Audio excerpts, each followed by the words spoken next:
because people ask me a lot of questions over lunch.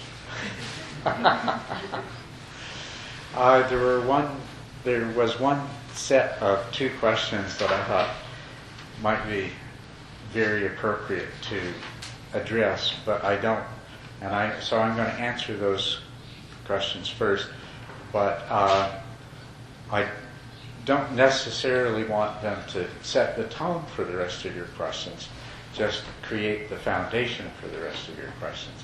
So those first 2 questions that I want to address. One was, what is meditation?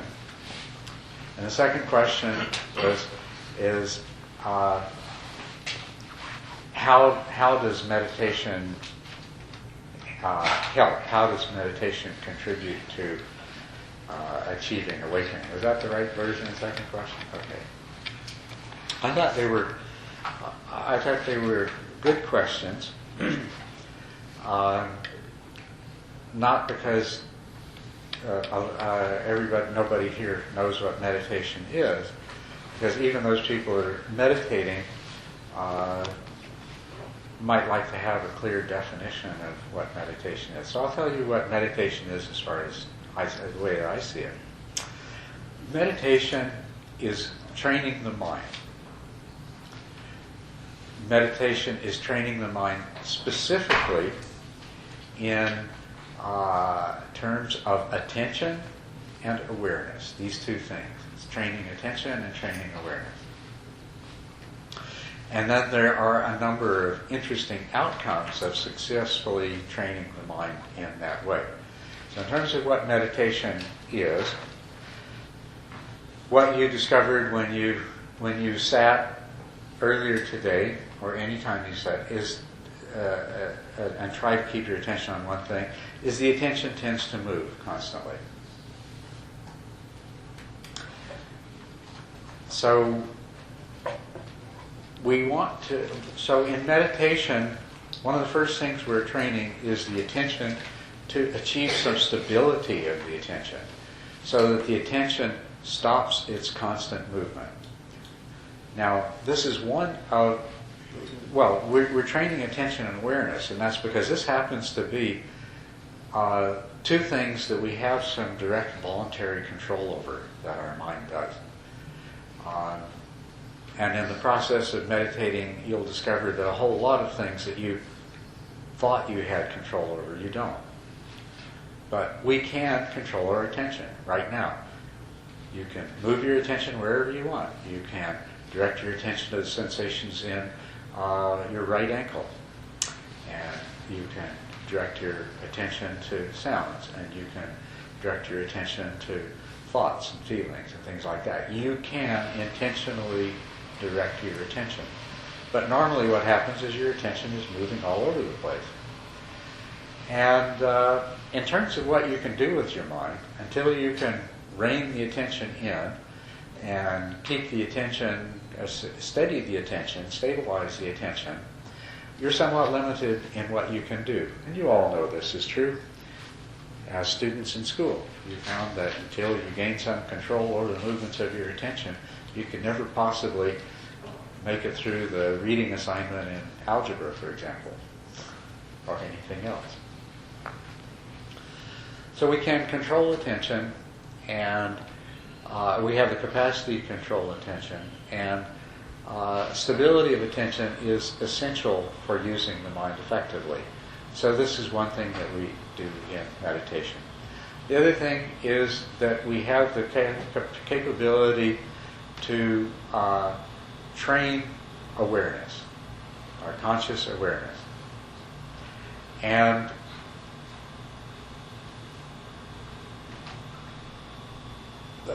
the degree to which our awareness is conscious is quite variable. You know what it's like when you're tired, your mind is dull, and you're sleepy. You do not have very sharp, clear, vivid awareness of things in that particular state. On the other hand, there are other states of mind that you can enter into where it's just the opposite. Your mind is extremely sharp and clear, and everything appears with great degree of vividness. Matter of fact, one of the things that we were talking about over the break is athletes that get into the zone where they are very, very extremely aware of a very, very high level of conscious awareness. So conscious awareness exists over a great... Oh, it's breaking. Over a great range. We can put that back up again. It exists over a great range. And it's trainable. And so meditation is a process where we learn to stabilize the mind and we learn to raise the level of our conscious awareness. It makes the mind very serviceable, very useful for the spiritual goals that we have, especially when the spiritual goals are put in the terms of discovering the true nature of reality, obtaining insight into the way things really are. So just as a simple comparison, we're looking for a treasure. The way things really are is a treasure. And your mind is like a flashlight. Right? And if you're searching in the dark and you keep moving the light around like this, it's very hard to see anything, right? Very hard to find what you're looking for. If you stabilize your attention, you can shine it on one thing long enough to say, oh, nope, that's not what I'm looking for. And you can begin to examine things and find what you're looking for. And awareness is like how bright that flashlight is. So generally we start off with a not too bright flashlight, but as we train ourselves in awareness, it's like making an extremely powerful light. And so this is what contributes to the search that we have for the way things really are, to see beyond our delusion, to gain insight. So we can define meditation in terms of training the attention and training the awareness. Now there's some very interesting consequences that come from this. The other thing that you will have noticed is that not only is your attention constantly moving around, your mind is filled with all kinds of activities. You're hearing sounds and feeling things, and thoughts are coming, and it's just this continuous barrage of sensory information and of mental contents. And they just seem to go on endlessly. And the other thing that you'll notice, you say, okay, I'm going to sit here and focus attention on my breath at the nose. And, well, that's one part of your mind that wants to do that. That's maybe read a book, listened to a talk, been inspired, and says, oh, learning to meditate's a good thing. But some other part of your mind says, no, why don't we go have a nap instead? And another one says, no, let's go for a walk and visit our friend so-and-so. And so on. So the point is that you discover that your mind is not one thing, it's all these different things, and they don't agree on what's the best thing to be doing to make you happy in a particular moment. As a matter of fact, you sit there and you wonder, where do all these thoughts come from? I sit down here to meditate, and all of a sudden I remember all the things that I was supposed to do this week that I didn't do. Where did that come from? I remember things that happened a long time ago, don't have anything to do with what's going on right now. Or I run things through my mind that happened yesterday that I don't really need to run through my mind. They're not important. They don't matter. Or I worry about things that might happen. So forth. If you meditate and if you observe your mind, this is what you observe, is that your mind is not one thing, it's all of these different mental processes. And they're going different directions. They all have different goals and objectives. And it may be that one part of your mind wants to learn to meditate, but there's a whole lot of other parts of your mind that have totally different ideas about, how the present moment should best be spent. Like herding cats, right? Learning to meditate is like herding cats. Every cat wants to go somewhere different. They don't want to go where you're sending them. But the mind is trainable. And what we find is if we can get the attention to stay on one thing, the attention is what we have control over. You don't have control over all those different thoughts. You can't make them stop. You can't make them come. They come by themselves. Or they don't come by themselves. And if you examine your sensory awareness, in any given moment, there is an uncountable number of physical sensations. There are all kinds of different sounds. Yet when you're sitting there in meditation, hearing certain sounds and feeling certain sensations, you're not hearing and feeling all of them. It's just certain ones that come through. But still, it's a lot. Well, the interesting thing that happens, if you take the one thing that you control is your attention, and you learn to stabilize your attention, so your attention stops jumping all around, then that means that a lot of the thoughts that come and go, they're in the background of your awareness, and so they may not be completely ignored, but they're mostly ignored. And thoughts that are ignored tend to go away.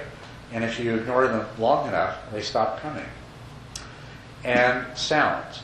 If you're paying attention to the sensations of your breath and you ignore sounds of every kind long enough, after a while, very few sounds make it through to your conscious awareness.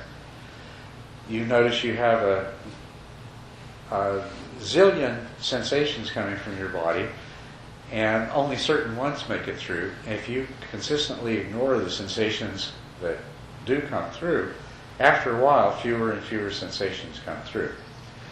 This is called unification of the mind, and it's one of the results that come from stabilizing your attention. It's called unification because when you experience it, you begin to realize no longer are these different parts of your mind busy thinking about and remembering all these different things at the same time. That now all the different parts of your mind are starting to settle down and be engaged in the same activity. And you find that the parts of your mind that filtered out and only allowed some sounds and some bodily sensations, they're getting with the program as well. They're saying, well, the sound of the traffic has nothing to do with what we're doing right now, so I'm going to filter it out too. The sound of the person coughing next to me. So you come to the point where now there's very little extraneous activity going on in your mind. You've been training your awareness, and now you find that the power of your awareness is very great because it's not distributed over all of these different things that were coming up, these different sensations and different thoughts and memories and so forth. So one of the outcomes of training attention and awareness is that you get this unification of the mind. So your mind starts functioning as a synchronized, coherent, harmonious whole rather than as a herd of cats. It's more like a troop of synchronized dancers rather than a herd of cats. Right? So that's an outcome. That's not something that you can make happen, but if you train your attention and you stabilize the attention, that creates the conditions so that this will happen. Now you have a very powerful mind. It's also a very still and calm mind. It's a peaceful mind. And the other thing that happens, it's also a happy mind. As a matter of fact, it may be more than happy, it may be exhilaratingly joyful. Sometimes that happens as well. And this is similar to something that we experience in our daily lives. Do you notice that when you become completely engrossed in something, so that all of your attention is devoted to the same thing, that you feel very contented and happy, you enjoy it? That's why we have certain hobbies, we engage, we like to get just totally engaged in something that we enjoy. It makes us feel really good. It's the same thing happens in meditation. When your mind, you get this unification of mind, it produces a state of happiness, joy, peace, contentment. So these are the outcomes. A unified mind, peace, joy, happiness, contentment. And of course, from the development of awareness comes a great clarity. Whatever you happen to pay attention to, you perceive it with great clarity. So that's what meditation is. Training your mind. And there's many different meditation methods, but all of those that are really successful, that really work, do that. They stabilize your attention, and they develop the power of your mindful awareness. They lead to a unification of mind. And if a meditation method doesn't lead to unification of mind, you're never going to have the full power of your mental resources available in the present moment, because your mind's going to be divided. And also produces the joy, peace, happiness, contentment. And this by itself is a benefit. Joy is a very good thing to have. One of the sutta excerpts I gave you is called the Piti Sutta, or the Rapture Sutta.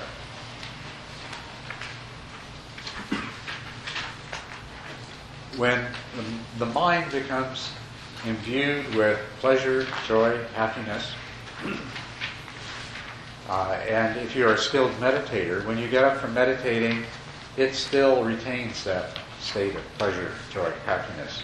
Rapture is, in this translation, rapture is the word that's used to describe that. And it says, when a disciple of the noble ones, this is page 9, when a disciple of the noble ones enters and remains in seclusion and rapture, the seclusion is that of meditation. There are 5 possibilities that do not exist at that time. The pain and stress dependent on sensuality do not exist at that time. The pleasure and joy dependent on sensuality do not exist at that time. And that's important because it's the pleasure and joy dependent upon sensuality that gives rise to craving. The pain and distress dependent on the unskillful do not exist at that time. Likewise, the pleasure and joy dependent on what is unskillful do not exist at that time. The pain and distress dependent upon what is skillful do not exist at that time. When a disciple of the noble one enters and remains in seclusion and rapture, these 5 possibilities do not exist. When you meditate, and when you develop your meditation to the point that you have this unification of mind, you experience this joy and rapture in meditation, when you get up from meditation, you will carry these qualities with you. Your mind will remain joyful, happy, contented. And you can carry out the other practices that we're going to talk about, some of which we have talked about, because you are not so vulnerable as you normally are to both the pleasures and the pains that come from outside of yourself, because you have the joy, contentment, happiness that is generated from inside yourself. So that is one way that meditation contributes to the other practices that lead to awakening. By developing attentional stability, this is part of what allows you to be able to practice mindfulness successfully in your daily life. It's not an accident that all the people that we heard from that have been meditating quite a few hours a day, every day for a long time, are the same ones that are able to practice mindfulness very easily in much of their daily life.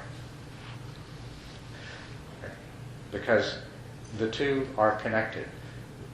The way you train your mind in meditation affects the way your mind works in your daily life and the degree to which that you can be mindful. And it works the other way as well, too.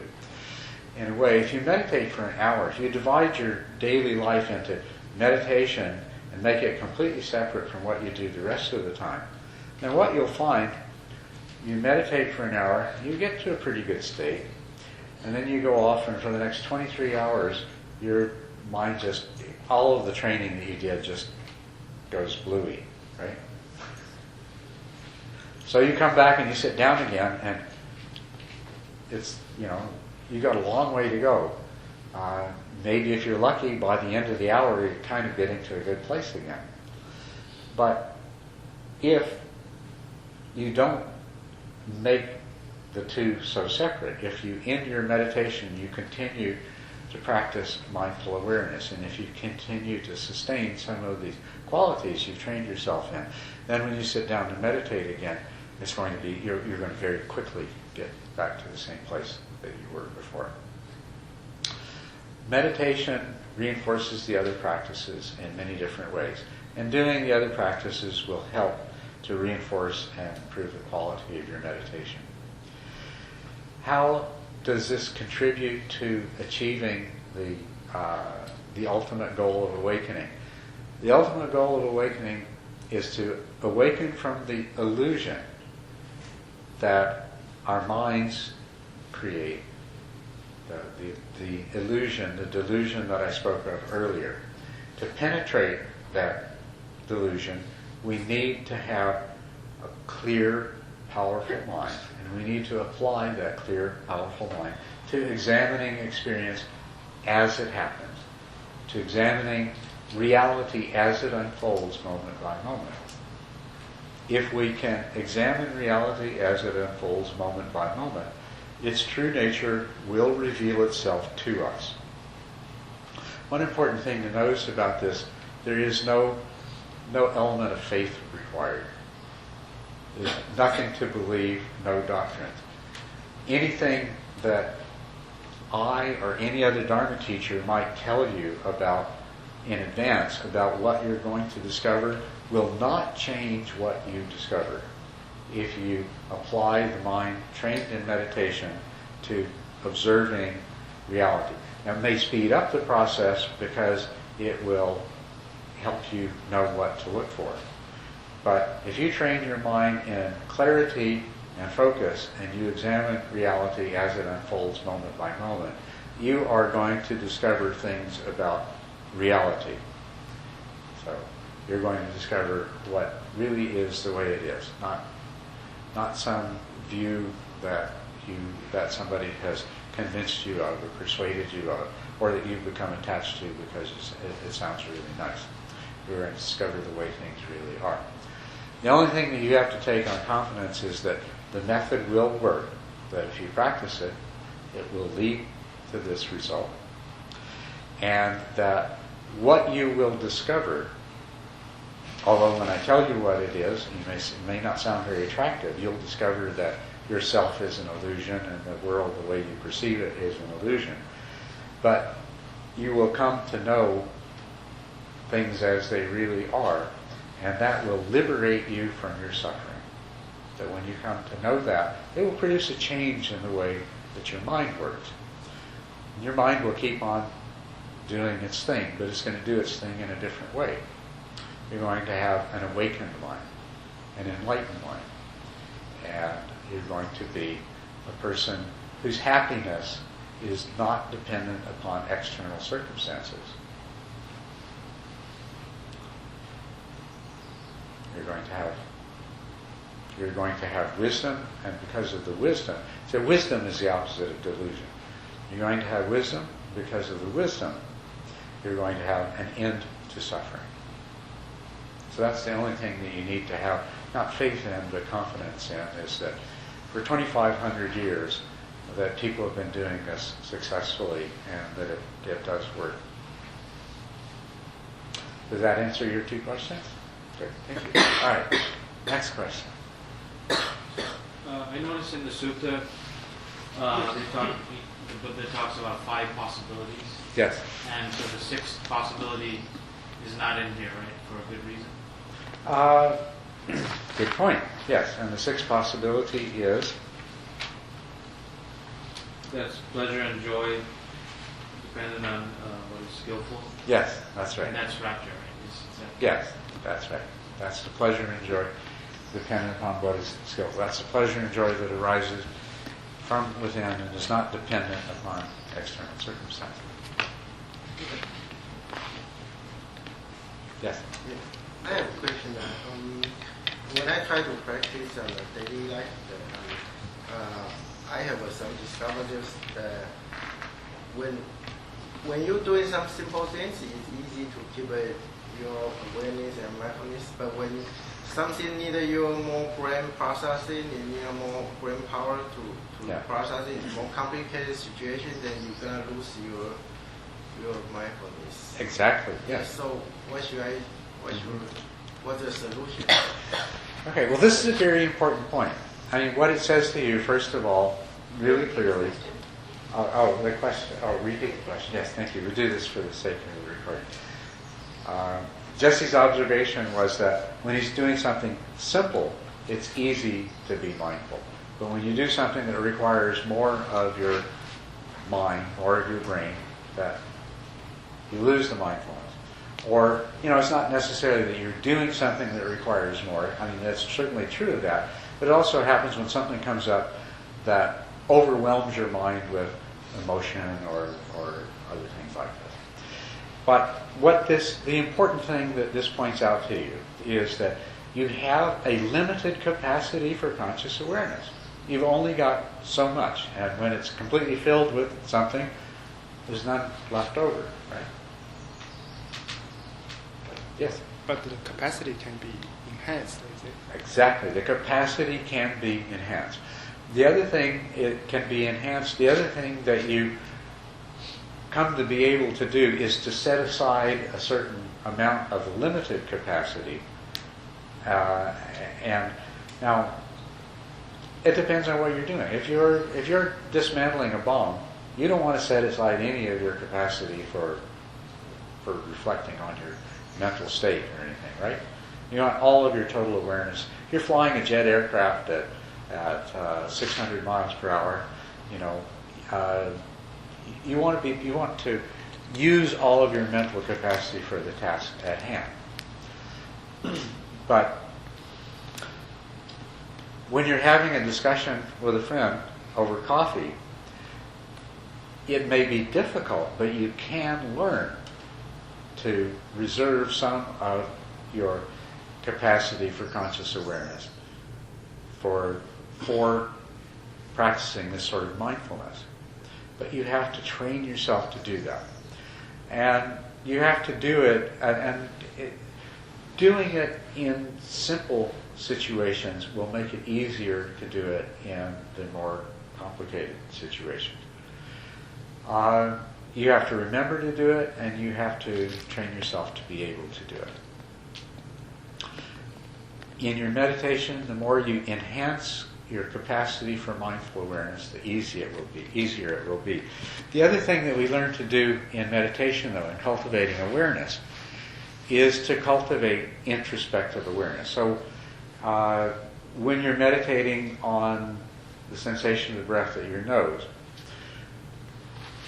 to begin with, it's a struggle to pay attention to that with everything else that's going on in your mind.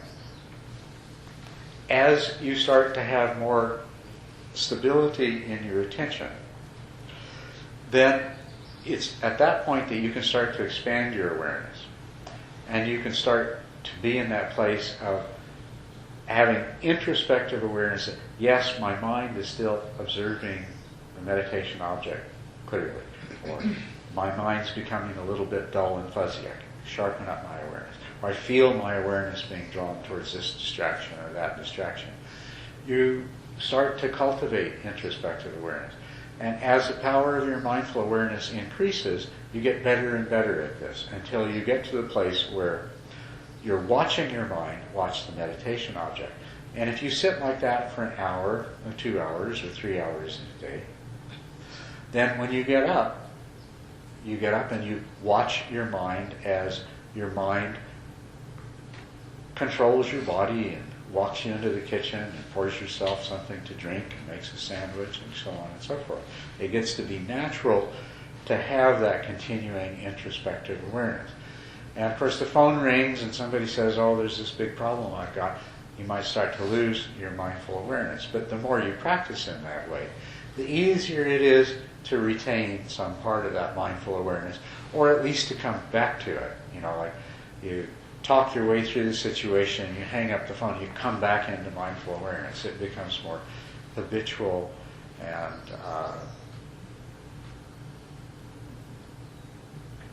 much easier to do. But there's not, your question was, what can I do? What is the solution? I mean, how to make practice to Yes. expand those mindfulness. Okay. The things that you can do are meditate so that you expand your capacity for mindful awareness. Practice as much as possible when the situation that you're in doesn't require your entire awareness or doesn't overwhelm your mindfulness. Practice being continuously mindful. And those will help you to be able to be mindful. The other thing is that it's the same thing that we come back to earlier. It's like learning to meditate, is remembering to be mindful. Because you forget. And you have long periods of time when you could have been mindful. But after the situation, I'll come back easy. You come back easy. Well, good. Yeah, but the situation I cannot handle. Yeah. But this is the way that you come to the place of being able to handle it, is to just keep practicing in that same way. The meditation is really important, but the mindful awareness all the times, remembering to have mindful awareness all the times that you can.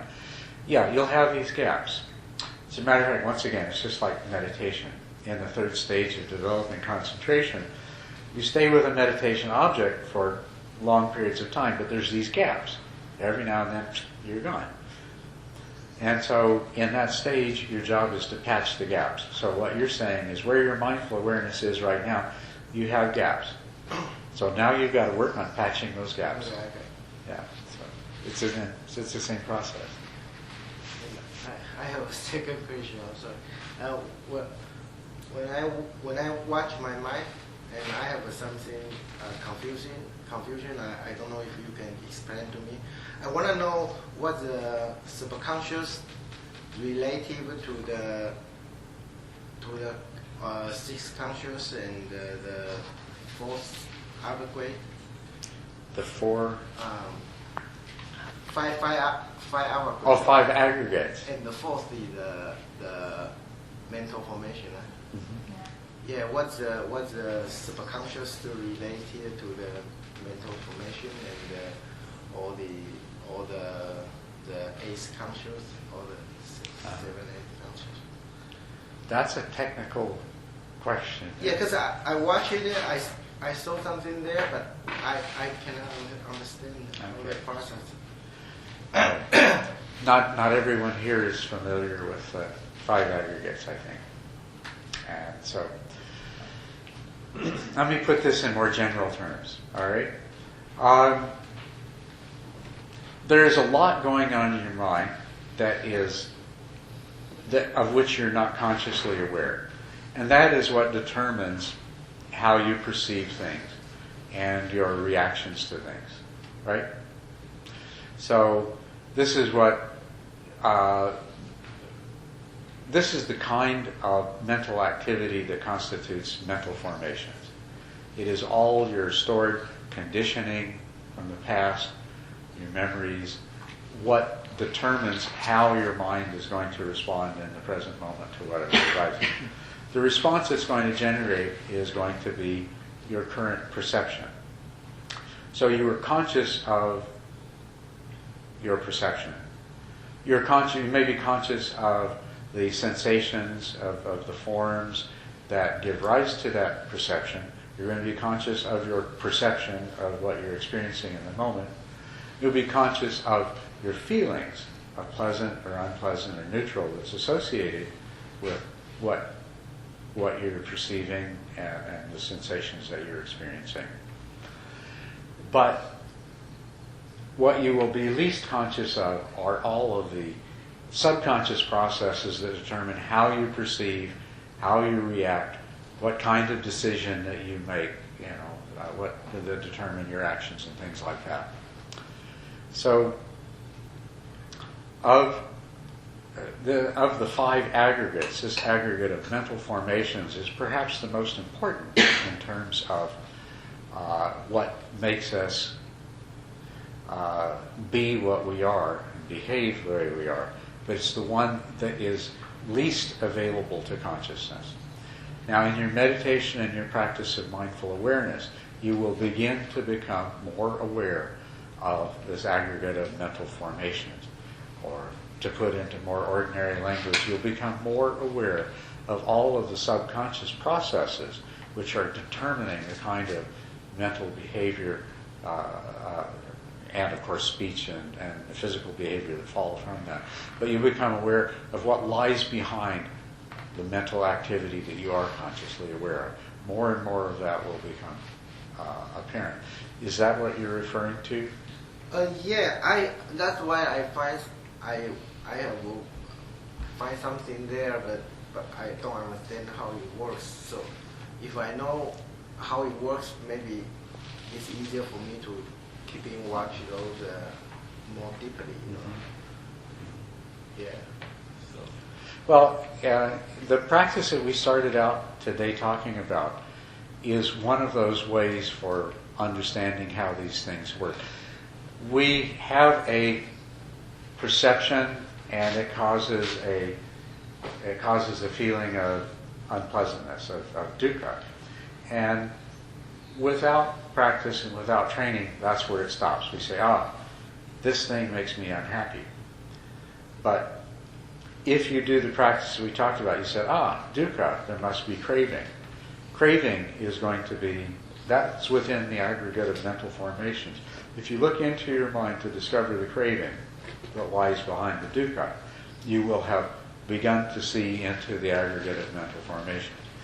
If you can see it clearly, and if you say to yourself, well, the teacher has told me that when craving arises, it is rooted in attachment to the self, the self-perception, then you can look into your mind as well. And if you can see the self-concept that lies behind that arising of craving, then you'll have seen even more deeply into the aggregate of mental formations. Now, in the process of doing that, you may become aware of some of the dynamics of your past conditioning. That when I grew up, my parents treated me this way, teachers that way, and my situation at work. You can see some of the mental dynamics that feed this as well. And that, too, is all part of the aggregate of mental formation. It's part of the insight that we gain. This is the sort of ordinary level of insight that comes through this practice as we begin to see the factors that have caused us to be the way we are, and different than the way other people are. But to the degree that we see that our experiences are based in craving, and that craving is founded on self-attachment, now this is more than just mundane insight here. This is the more deeper and powerful insight. So.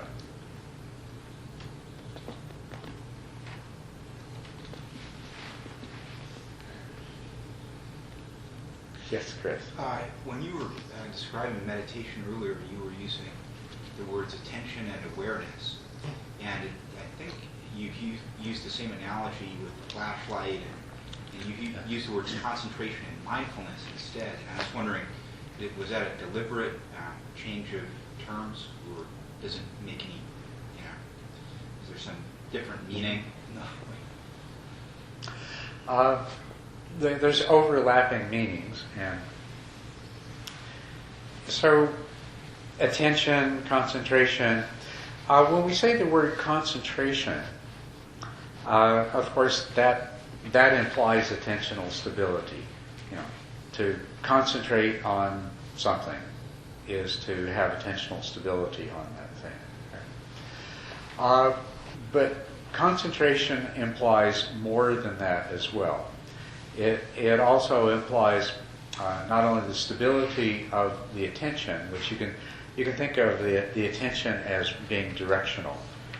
Attention can be directed here, directed here. So attention is a movable component of our mind, and it is directable at will, and it's limited. Attention can be there, can't be here and there at the same time.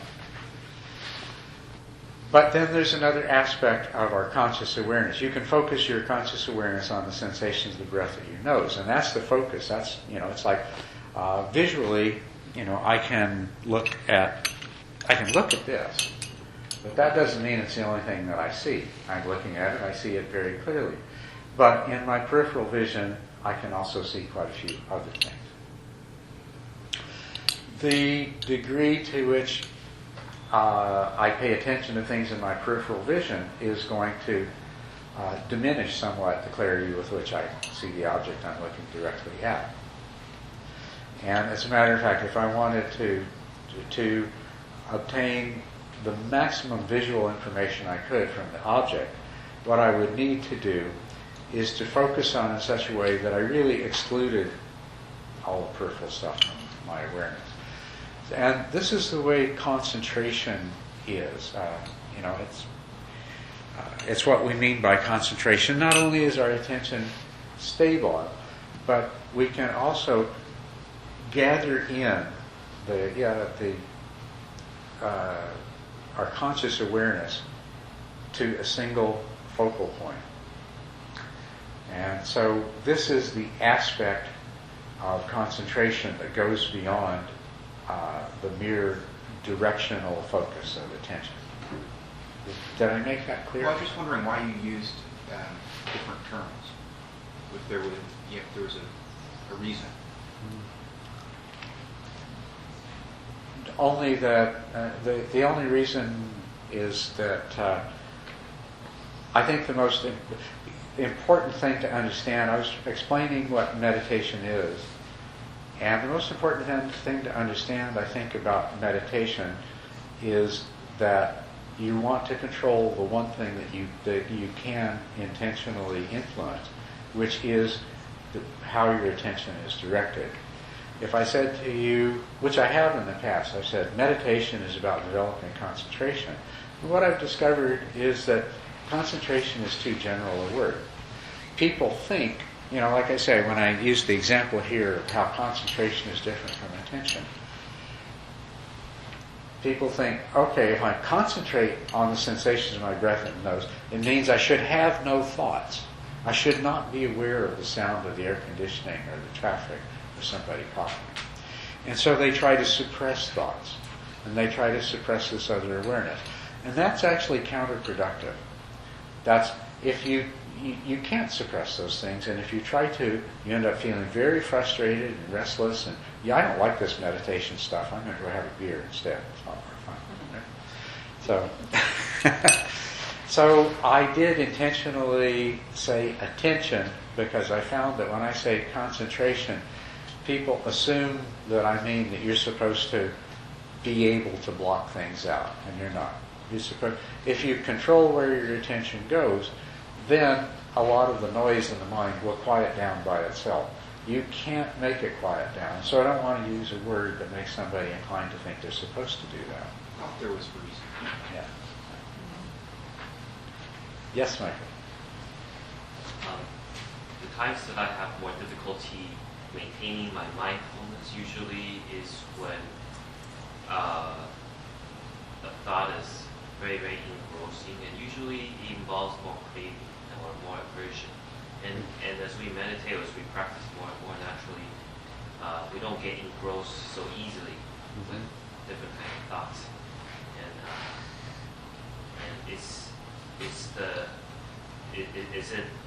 did you see that as one of the problems that people lose their mindful awareness? Is that they're so engrossed with some storylines. They're Yes. so involved in this story making. They're so part of that story, and they neglect to see a bigger picture of what's going on.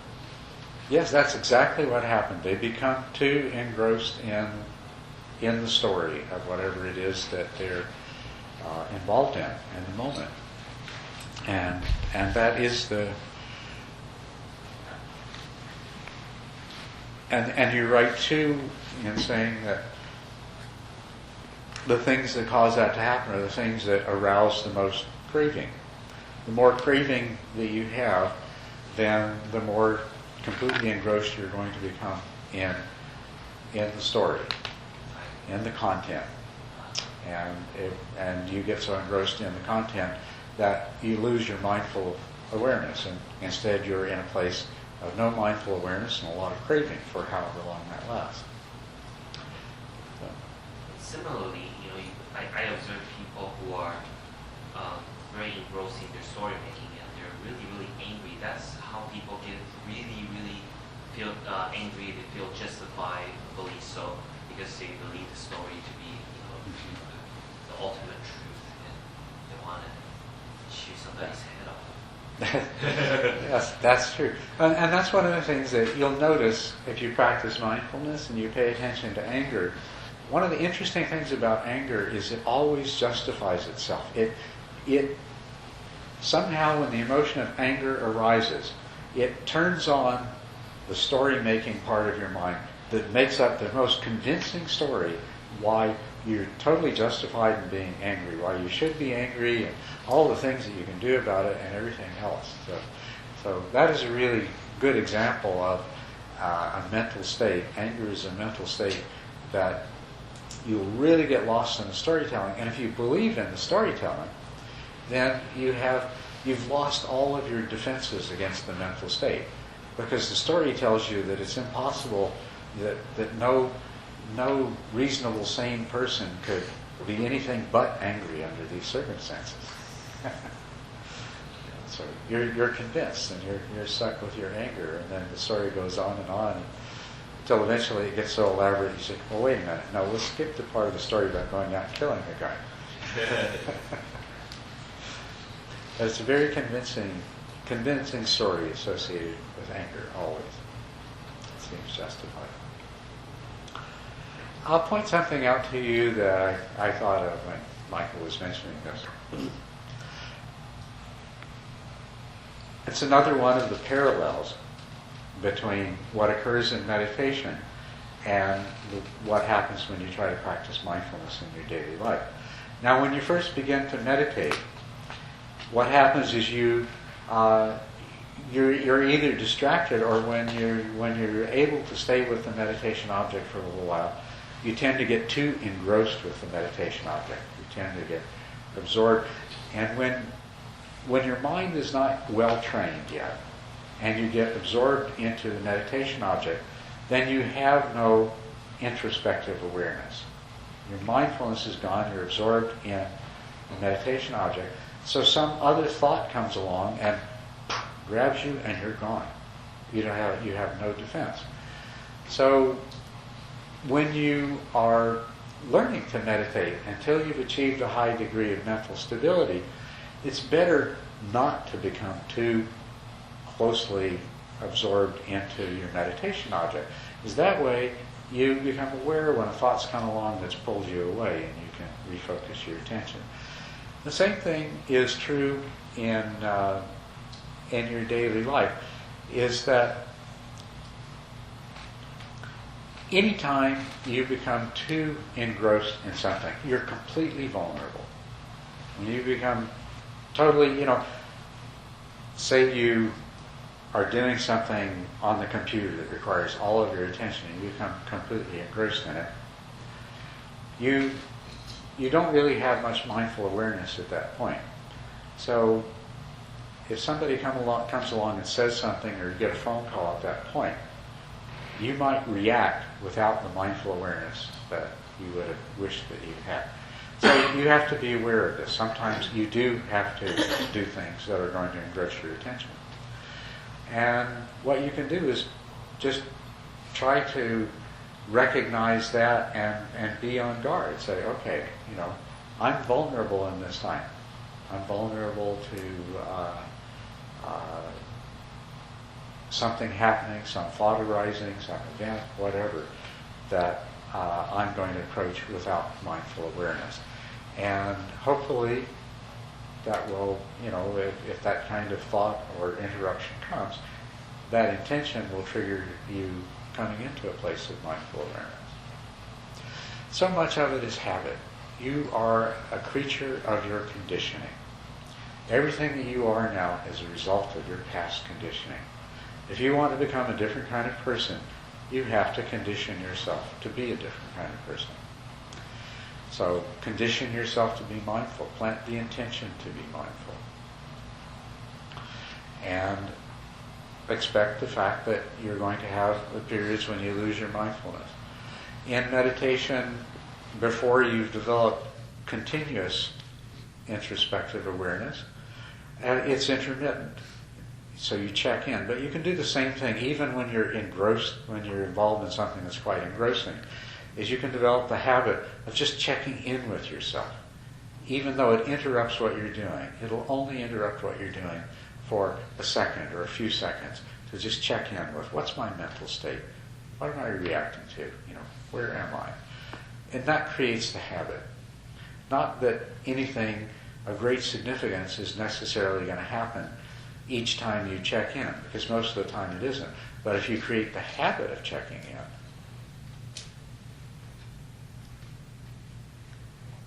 what would happen if we're always checking in? Would that be of a disturbance to because when I meditate with a different technique. I'm always aware of what's, I train to be aware of what's going on.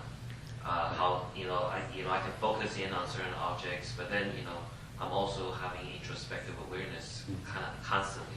It's always on, because if I turn it off, and only turn it on occasionally, that may not be, to me, I don't have a lot of success with that.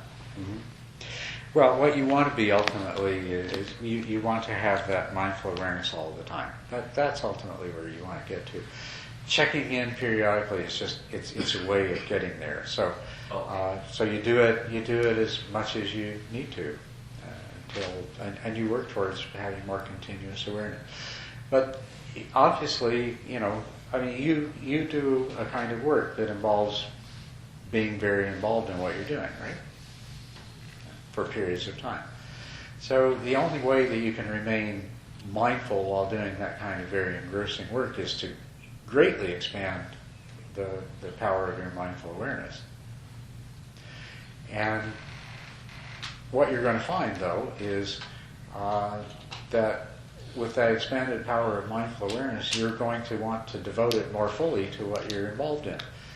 You're going to find the same thing, that the more mindful awareness you have, the more you're going to want to use it for the tasks that you have at hand. And that's quite all right. But if you do cultivate the habit of just checking in, it keeps you from getting lost. It keeps you from that place where you get totally absorbed into your work, and then you stop it, and then it takes sometimes hours to get back to a place of really being mindful. Instead, you can move in and out of being totally focused on something. It's a lot like, you enter into a jhana, you're totally focused there, you come out of the jhana and you're mindful again. So learn to do that. Move in and out as much as you need to. Because in the past, when I tried to focus on just one single object, and I try to remember to check in every so often. Too often I forget, because I'm so focused on trying to focus on that one object. Yes. That I will easily forget to check in. Yes. Yeah, and that's just a matter of practice. If I just train myself to check in, It's the intention, it's the practice, and it's the fact that you're already coming to the place where you really like being in a state of mindfulness, right? So the more that you experience that, and the more that you enjoy being in a state of mindful awareness, the easier it's going to be. Your mind is naturally going to move that way. So if you just continue practicing the way you are, it's going to keep moving in the right direction. So once you check in, what are we looking for? Sometimes when you check in, the fox is already in the hen house. Well, that's right. Yeah. Well, that's one of the things you're checking in for. You see if the fox is in the house, then then you're in the third of the three reflections that the Buddha described to Rahula. Because if the guard is not always on, then sometimes by the time we realize it, it's a little bit sort of, it could be too late. Yeah. And then bad things is gonna, undesirable things is gonna happen. Yeah. Well, the ideal thing is that you check in, and every time you check in, you just become fully present for the moment, and hey, everything's wonderful, and you go back to what you're doing. I mean, that's the ideal way. Every check-in goes like that, but sometimes it doesn't. Yeah. Sometimes you check in and you found out that the fox is in the hen house and the barn's on fire or something. Yeah, it's too late. And then But it's better you found out then than than much later. Yeah.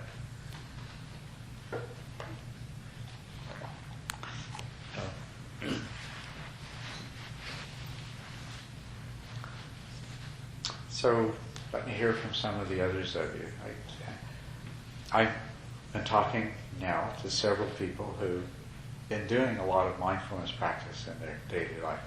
And so for any of you that maybe haven't done so much of this before, I'm glad you get to hear this, because this is where you can go. This is where you can get to.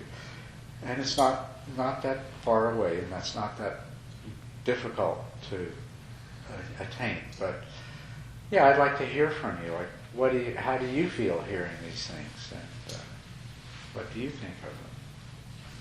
Yes. Can you explain what the check-in? Well, checking in is checking in with where your mind is at right now. You understood what we were talking about when you get really engrossed in something, and you lose touch with everything else because you are so engrossed. So checking in is checking in on your mental state. You see, if you get really engrossed in doing something, you can slip into, and what you're doing, you're going to have a problem with. You could start slipping into a state of being annoyed or irritated or something like that, which will, left unattended, that will just steadily progress and diminish the quality of what you're doing, right? Make you unhappy. Also leave you in a bad mood afterwards, and you might go and yell at somebody or something like that. So it's better that you check in and you realize, oh, I'm starting to let this get to me. And then let go of it. Be mindful. I'm sorry. I'm sorry to interrupt. So if we're always, having that introspective awareness, always checking in all the time, if you think that's diverting the focus from the main focal observation object, it's diverting too much resource, and then we're not doing another aspect of work that's really important, just focusing on that one single point of concentration. Well, if you're sitting at a desk doing a job, you can afford to do that for a short period of time. If you're in the middle of Mortal Kombat, it would not be a good idea to, right? I'm sorry, I don't quite understand. Well, it depends on what you're doing, what you're engrossed in. There's some things that you could be engrossed in that it would not be a good idea to interrupt your focus to check in, right? But what I'm talking about is I'm assuming you're engaged in the kind of activity that you can afford from time to time to check in on your mental state, to become fully present, to cease being the mindless automaton, all of whose mental resources are being devoted to the accomplishment of some defined task. So if you're, put it this way, I'll use an example that I think won't apply to anybody, so nobody will take it personally. But, imagine you're a brain surgeon. Now, when you're doing brain surgery, you're totally engrossed in what you're doing, and that's the way it should be. Because otherwise it would be very bad for the patient. Right? But there comes the point, where you say to your assistant or whatever it is, okay, you take care of this and you stand back, and you check in at that moment. You come back into a state of mindful awareness. Not necessarily because anything's come up at that moment, but simply to sustain the habit of mindful awareness. Or what happens with me is that it feels like waking up. I'll get engrossed in something, like writing. I'll be busy writing and have gone on for a particular while, and it'll be time to take a break. And it's like waking up. Okay, come into the present. Here I am. I'm in my body. I know my own mind. And it's not because there's anything happening that needs to be attended to. It's just, coming back into this place of presence, of here and now, and of mindful awareness. And I love that feeling of, I'm present again. I'm awake. I'm aware. I'm here. Well, we're so engrossed in focusing on a single object, it's harder to see how that piece is relevant and how the cause and effect of that piece is of relevance. That's why I don't know if I'm making sense. I think you're talking about a different thing here. I'm not sure. You're talking about the difference between being very tightly focused and taking a broader view of what's going on. Right. Okay. Now that's important. That's in terms of whether you're engrossed in a task or whether you're examining your own mind. Is to be able to entertain both kinds of views as seems to be appropriate. In terms of the things that are going on in your own mind, a lot of that stuff is not worth being focused on that closely. It's only by taking the broader view that you can tell what you want to be more aware of. And the things that you want to be more aware of, in terms of the practice are skillful versus unskillful thoughts and actions and verbal formation. Wholesome as opposed to unwholesome mental states. Things like that. You don't need to get involved with all the trivia of what your mind happens to be doing. You just notice, mind's doing this trivia or that trivia, and that's as far as you need to go with it. But a large picture lets you know the different things that are going on in your mind, and then you see something, you see some unskillful or unwholesome process that is beginning to unfold in your mind.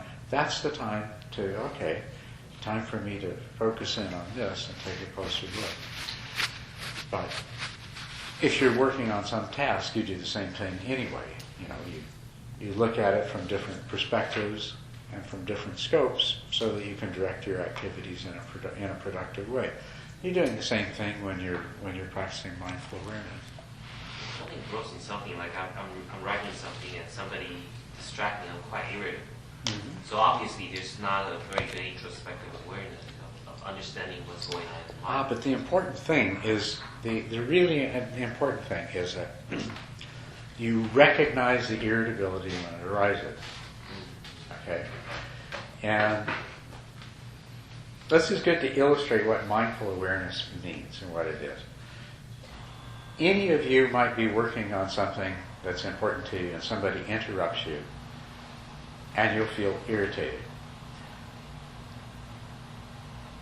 It is not mindful awareness to say to yourself, "Oh, that's so irritating. There was no need at all for you to do that.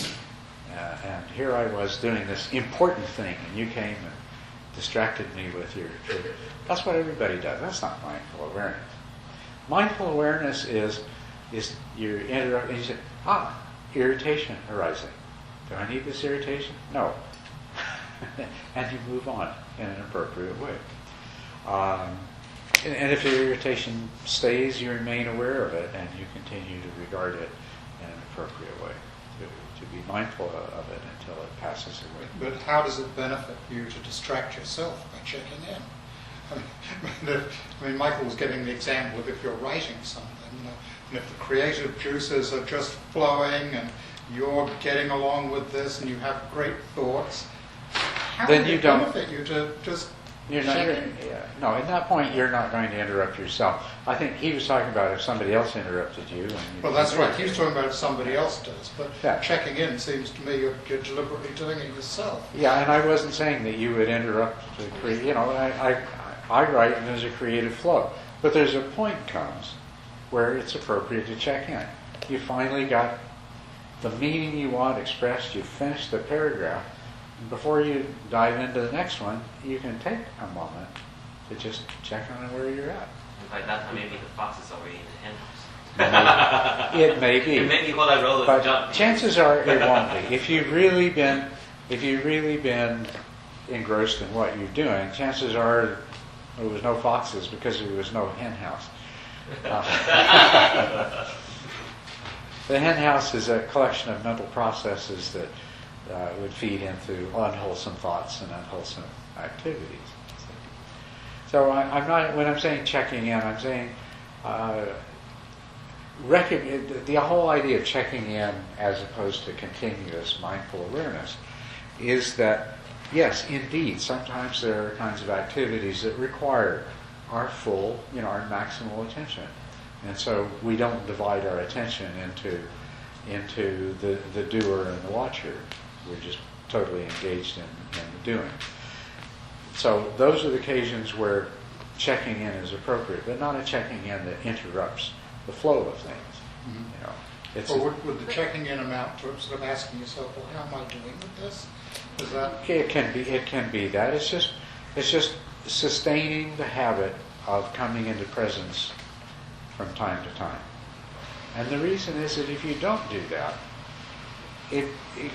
we are so subject to conditioning that if you spend 2 or 3 hours engrossed in something, say between lunch and the time you quit to go home, working on something, a really important project, totally engrossed in it, and you haven't been checking in, chances are you're going to get all the way home, complain about dinner, kick the dog, and everything else before you realize, hey, what happened to my mindfulness? Do you meditate before you go home? Yeah, if you meditate. But that's the point, that you can do the same thing in 5 seconds,